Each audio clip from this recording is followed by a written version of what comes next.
তৃণমূলের রাজে ঘুটে কোণের ব্যাটারা মক্কা দেখে ফেলেছে। সিপিএম এর আমলে একটা বিড়িকে 3 বার ডিবিয়ে খেত, তারা তৃণমূলের আমলে তৃণমূলের পঞ্চায়েতের মেম্বার হয়ে, পঞ্চায়েত সমিতির মেম্বার হয়ে, পঞ্চায়েত প্রধানে কি ছিনু আর কি হনু।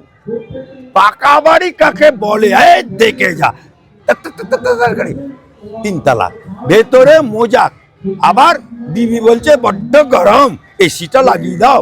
আবার বিবির কথাই এসি লাগানোর। আবার বলছে মোর মনটা আসছে, একটু মজাক করে দাও না, বাড়িটা সাসার করে মজা করে।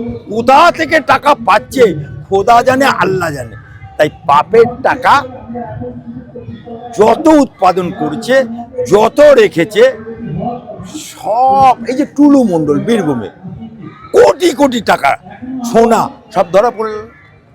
আজকে বলুন তো, আমরা খালি হাতে এসছি, খালি হাতে যাব। ঘুটিয়া শরীফের পীর সাহেব খালি হাতে এসছে ধর্ম প্রচার করতে গিয়ে। তিনি ইন্তেকাল এখানে করেছেন। উনি ঘুটিয়া শরীফের মাজারের পীর বাবা, তিনি কি কোনো কিছু নিয়ে যেতে পেরেছে? তার কর্মটা রেখে গেছে দুনিয়ার বুকে, তাই আজকে তার ওরস পালন হচ্ছে। কিন্তু যারা এই বিগত সরকারের আমলে যে গুনাহগারি কাজ করছে, যে নাফরমানির কাজ করছে, নবীর উম্মত হয়ে নাফরমানির কাজ করছে।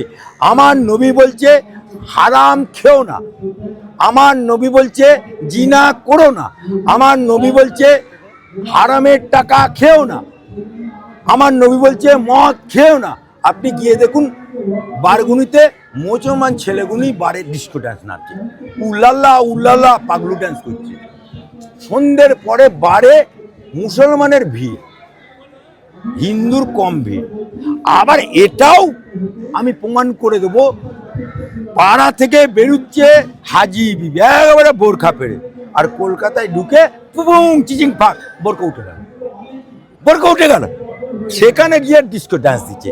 আবার বাড়ি আসার সময় আবার পর্দাওলি হয়ে যাচ্ছে।